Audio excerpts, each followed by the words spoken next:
അപ്പോൾ നിങ്ങൾ കേട്ടിട്ടുണ്ടോ ഈ ഒരു യുണൈറ്റഡ് നേഷൻസ് ഓഷൻ ഡെക്കേഡ് എന്ന് കേട്ടിട്ടുണ്ടോ? കേട്ടിട്ടില്ല. അപ്പം അങ്ങനെ ഒരു പരിപാടി അവർ 2020 ലോഞ്ച് ചെയ്തതാണ്. അപ്പോൾ അതിൻ്റെ ഭാഗമായിട്ട് ലോകം മൊത്തം കുറേ അധികം പരിപാടികൾ ഇങ്ങനെ ചെയ്യുന്നുണ്ട്.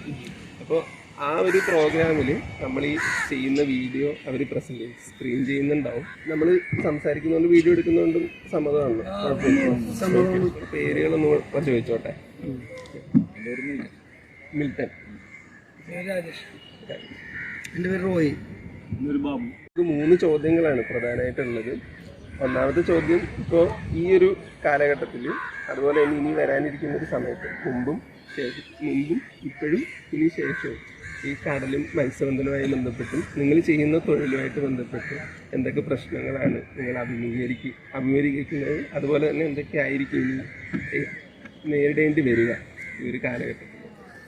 എല്ലാവരും ഈ ചെയ്യുന്ന ജോലി തന്നെയല്ല, മത്സ്യബന്ധനം തന്നെയാണ് ചെയ്യുന്നത്. ട്രഡീഷണൽ ഫിഷിംഗ് ട്രഡീഷണലായിട്ട് എല്ലാ പൂർവികന്മാർ തുടങ്ങി ഇതുവരെ ഈ തലമുറ വരെ എത്തിയിട്ടുണ്ട്. ഇനി അങ്ങോട്ട് പോകാൻ സാധ്യത കുറവാണ്. അങ്ങനെ ഇതുകൊണ്ട് കഷ്ടിച്ച് ജീവിച്ച് പോകാൻ മാത്രമേ പറ്റുള്ളൂ. അപ്പോൾ ഇതിനോട് താല്പര്യമില്ലെന്നുണ്ടെങ്കിൽ വരുമാനത്തിൻ്റെ കുറവാണ്. ഇപ്പം ഇന്നൊന്നുമില്ല, 200 രൂപ 300 രൂപ, ഇന്നലെ 1000 രൂപ കിട്ടി ഒരാളിന്. അപ്പോൾ അത് വെച്ച് കമ്പയർ ചെയ്ത് കണക്കൂട്ടി നോക്കുമ്പോൾ ഒരാഴ്ചയിൽ ഒരു മാസം നമുക്ക് തുച്ഛമായ പൈസ നമുക്ക് കിട്ടണുള്ളൂ. വേറെ ജോലിയൊന്നും നമ്മൾ ആരും പഠിച്ചിട്ടില്ലേ. ഞങ്ങളെല്ലാവരും പഠിച്ചേക്കണത് ഈ മത്സ്യബന്ധനം മാത്രമേ ഉള്ളൂ. 10 വയസ്സിലാണ് ഈ ആൾക്കാരൊക്കെ എല്ലാം 10, 11, 12 വയസ്സിലൊക്കെ കടലിൽ പോയതാണ്. വിദ്യാഭ്യാസമാണെങ്കിൽ 4 വരെയും 5 വരെയും മാത്രമേ ഈ പറഞ്ഞ ആൾക്കാരെല്ലാം ഉള്ളൂ. നേരത്തെ നമുക്ക് ഇതിൻ്റെ ഈ വലകളൊക്കെ ചെറിയ വലയൊക്കെ ആയിരുന്നു. അന്ന് ധാരാളം മീനും ഉണ്ടായിരുന്നു. അന്ന് ഇതുപോലെ വിലയില്ലായിരുന്നു മീനിന്. ഇന്ന് മീനിന് വില കൂടുതലുണ്ട്, പക്ഷെ മീൻ കുറഞ്ഞു. ഇപ്പൊ പണ്ട് കിട്ടിക്കൊണ്ടെന്ന് വെച്ചാൽ ഒരു മീൻ ഇപ്പൊ ഈ സ്ഥലത്തില്ല. ഇപ്പൊ ഈ സ്രാവം എന്നൊക്കെ പറഞ്ഞ സാധനം, വിലക്കൂരി, ഏട്ടക്കൂരി, തെരണ്ടി, ഇതൊക്കെ കേരള കടലിൽ ഇപ്പം ഇല്ല. ഒരു അപൂർവമായിട്ട് കിട്ടണമെന്ന് മാത്രമേ ഉള്ളൂ. അതിന് കാരണം നിങ്ങൾ മനസ്സിലാക്കുന്നുണ്ടെങ്കിലേ ഈ കുളച്ചയിൽ നിന്നൊക്കെ ആൾക്കാർ വന്ന് ഇവിടെ വന്ന് മീൻ പിടിക്കും. അവർ വന്ന് മീൻ പിടിക്കാന്ന് പറഞ്ഞിട്ടുണ്ടെങ്കിൽ ഒന്നെങ്കിൽ പാരിടും, പിടിക്കാൻ മീനിനെ അവർക്ക് ഇരയിട്ട് പിടിക്കാൻ പറ്റില്ലെങ്കിൽ അവർ തോട്ടം. അപ്പൊ അങ്ങനെയൊക്കെ വരാൻ നേരത്ത് വെള്ളത്തിൽ പല പ്രശ്നങ്ങളായിട്ട് വരും. ഇപ്പൊ ഇവിടെ ആണെങ്കിലും ഇപ്പൊ കുറച്ചേറെ പണിയായിട്ട് ഇപ്പൊ ചെറിയ ചാളാല പണിയൊക്കെ വന്നു. ആ മീനിനാണെങ്കിലും വേറെ ആൾക്കാർ വന്നിട്ട് അത് ബോംബ് വെച്ചുള്ള ഒരു പരിപാടിയൊക്കെ ചെയ്യും. മീന് കടലിലേക്കും. അതങ്ങനെ നാശനഷ്ടങ്ങളാണ് ഉണ്ടായിക്കൊണ്ടിരിക്കുന്നത് ചില ആൾക്കാർ. ഞങ്ങളന്ന് നിന്നും ഇതേപോലെ തന്നെ പാരമ്പര്യമായിട്ട് ഈ പണി തന്നെ എടുത്തിരിക്കും. മത്സ്യം നമ്മളിപ്പോൾ കിടന്നുറങ്ങുന്നില്ല എന്ന് പറഞ്ഞ പോലെ തന്നെ മത്സ്യം ഇതേ റെസ്റ്റ് എടുക്കാനായിട്ട് നടത്തില്ല.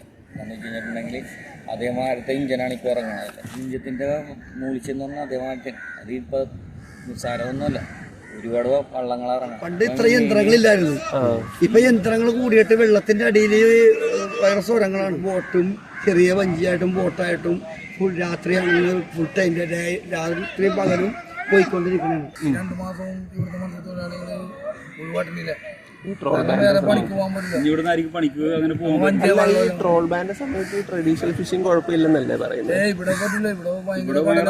അതിനായിട്ട് ഞങ്ങള് പലവട്ടം ഞങ്ങള് 2 കിട്ടുക വേണ്ടി പറഞ്ഞിട്ട് അതും തന്നെ ആദ്യം മുതൽ പാരമ്പര്യമായിട്ട് മുതൽ ഇവിടെ ഇതൊരു കടവാണ്.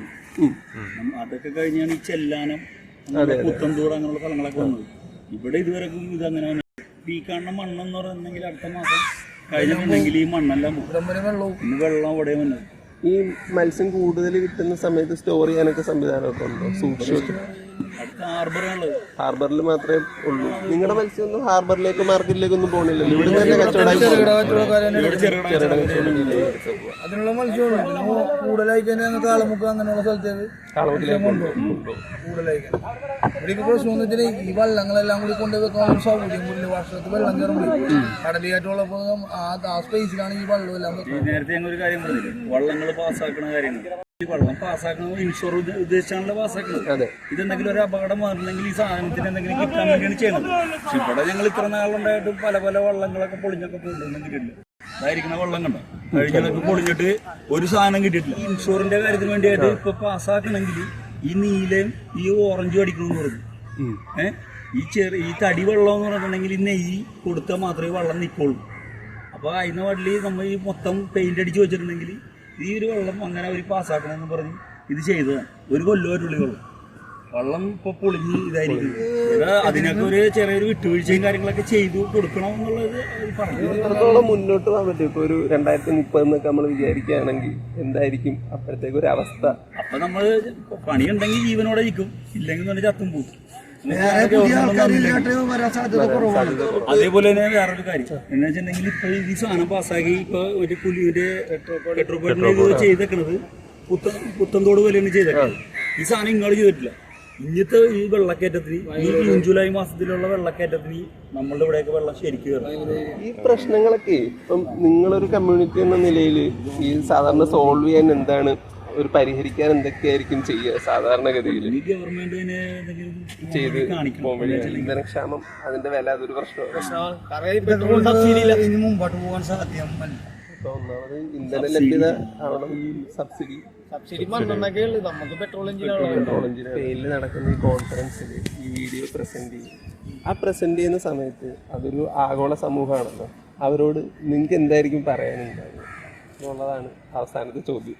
അപ്പം അങ്ങനെ ഒരു വലിയ വേദിയിൽ നിങ്ങൾക്ക് എന്തായിരിക്കും ഒരു മെസ്സേജ് ആയിട്ടോ അല്ലെങ്കിൽ അവരോട് പിന്നെ ഒരു അഭ്യർത്ഥനയായിട്ടോ അല്ലെങ്കിൽ ഒരു സന്ദേശമായിട്ടോ അല്ലെങ്കിൽ ഒരു ആവശ്യമായിട്ടോ പറയാൻ? ഇപ്പൊ നമ്മുടെ ഈ മധ്യ കേരളത്തിൽ ഇപ്പൊ നമുക്ക് ഇവിടെ വെച്ച് നോക്കുമ്പോൾ ഇതിൽ നിന്ന് വലിയ ലാഭമായിട്ട് നമുക്ക് കാണുന്നില്ല. പണിക്ക് പറഞ്ഞാൽ മീന് കിട്ടിയ കാശ് കിട്ടും, പക്ഷെ മീൻ കിട്ടുന്നില്ല. മീൻ കിട്ടി നമുക്ക് 25,000, 30,000, 40,000 രൂപ കിട്ടും. നമുക്ക് ഇതില് മീന് നമുക്ക് നേരത്തെ കിട്ടിക്കൊണ്ടുവന്ന ചോര കിട്ടിയ, പക്ഷെ അതേപോലെ മീന് കിട്ടണില്ല. മീനിന്റെ ഉത്പാദനം ഇല്ല. മീനിന്റെ പൊടിപ്പിനെ നശിപ്പിക്കുന്ന വലകളാണ് കൂടുതൽ ഇപ്പൊ വലിക്കുന്നത്. ഫിഷിംഗ് വലിക്കണം പറഞ്ഞില്ലേ, ഫിഷിംഗ് വലിക്കണം എന്ന് പറഞ്ഞിട്ടുണ്ടെങ്കിൽ അവര് നമുക്ക് ആവശ്യമുള്ള മീനല്ല, നമുക്കൊരു സ്കെയിലിന് അളവുണ്ടാവില്ല മീൻ ഇപ്പൊ എടുക്കണ മീൻ. ആ മീനല്ലാണ്ട് ബാക്കിയുള്ള മീൻ ഒരു കടലിൽ വെച്ചാൽ ഈ സാധനത്തിനെ തട്ടിക്കളയും, പൊടിപ്പെല്ലാം നശിപ്പിച്ചു കളയും. പിടുത്തങ്ങളിൽ പല മീൻ പിടുത്തമുണ്ട്. നമ്മളുടെ കടലിൽ ഇപ്പൊ അങ്ങനെ ചെയ്യിക്കണില്ല. നേരത്തെ അങ്ങനെ വന്നിട്ട് അത് ബാൻ ചെയ്യിച്ചു ലൈറ്റ് ഇട്ട് മീൻ പിടുത്തമുണ്ട്. അതൊക്കെ ഒരു നശിപ്പ് തന്നെയാണ് ശരിക്കും. ലൈറ്റ് ഇട്ട് മീൻ പിടുത്തം നശിപ്പ്. ഈ ട്രോൾ ബാനൊക്കെ തന്നെ നമുക്ക് ഇന്ത്യയിലൊക്കെ ഇൻട്രൊഡ്യൂസ് ചെയ്തിട്ടുള്ളത് ഇതുപോലുള്ള ലോക കമ്മ്യൂണിറ്റികളിൽ പറയുന്ന എന്താ പറയുക, നമ്മുടെ കടലിലെയും മത്സ്യലഭ്യതയൊക്കെ സംരക്ഷിക്കുന്നതിന് വേണ്ടിയിട്ട് നടപ്പാക്കിയുള്ള ചില മാർഗങ്ങളാണ്. അപ്പം അതിലും ചില പോരായ്മകൾ പറയുന്നുണ്ടല്ലോ. അപ്പം ഈ പറഞ്ഞ പ്രശ്നങ്ങളൊക്കെ പരിഹരിക്കണം എന്നുള്ളതാണ് പറയണത് അല്ലേ? പറയാനുള്ള എല്ലാ രാജ്യങ്ങളിലാണെങ്കിലും ഗവൺമെന്റ് മത്സ്യത്തൊഴിലാളികളെ കൂടുതൽ ശ്രദ്ധിക്കപ്പെടുന്നു. മത്സ്യത്തൊഴിലാളികൾ ഏറ്റവും കൂടുതൽ റിസ്ക് എന്തെങ്കിലും ഒരു ചെറിയ കിട്ടാൻ, എന്തെങ്കിലും ഒരു വകുപ്പ് മത്സ്യത്തൊഴിലാളികൾക്ക് കിട്ടാൻ വേണ്ടി ഉണ്ടെങ്കിലും നമ്മ ഈ ഇവിടെ കിടക്കണല്ലേ, നമ്മ വെള്ളത്തിലായി നമ്മ അറിയില്ല. മത്സ്യത്തൊഴിലാളികളെ ശ്രദ്ധിക്കണം. മത്സ്യത്തൊഴിലാളികൾ വർക്ക് ചെയ്യണ പണിയെടുക്കണ സ്ഥലവും അവർക്ക് എങ്ങനെയാണ് അവര് ഉപജീവനമാർഗം നടത്തിക്കൊണ്ടു പോകണമെന്ന് ഒരു ഗവൺമെന്റ് അന്വേഷിക്കണം. നമ്മൾ ആ വെള്ളത്തിന് എന്തെങ്കിലും കേടുപറ്റി, നമ്മുടെ ഇന്ത്യത്തിന് എന്തെങ്കിലും വല പോയി, ഇതിനൊന്നും ഫണ്ടില്ല, നമ്മൾ കയ്യിലെ കാശ് കൊടുത്ത് ചെയ്യണം. പ്രതീക്ഷിക്കുന്ന ഒരു കാര്യം, അടിസ്ഥാന സൗകര്യങ്ങളിൽ കുറെ അധികം വികസനങ്ങൾ വേണം. ഇവിടെ വള്ളങ്ങളാണെങ്കിലും അതുപോലെ തന്നെ സെക്യൂരിറ്റി, സേഫ്റ്റി ആണെങ്കിലും കടലിൽ പോകുമ്പോൾ ഉള്ള സുരക്ഷിതത്വം ആണെങ്കിലും അതുപോലുള്ള കാര്യങ്ങളിൽ കൂടുതൽ ഇൻവെസ്റ്റ്മെന്റ് വേണം. അങ്ങനെയുള്ള കാര്യങ്ങളല്ലേ പറയുന്നത്. വേറെ എന്തെങ്കിലും പറയാനുണ്ടോ? മെസ്സേജോ വേറെ എന്തെങ്കിലും ആയിട്ട്? ഇല്ല. ഗവൺമെന്റ് ശ്രദ്ധിക്കപ്പെട്ടാൽ മതി. അപ്പോഴത്തേക്കും ഈ പ്രശ്നങ്ങളിൽ 30% പ്രശ്നം. Okay, thank you so much.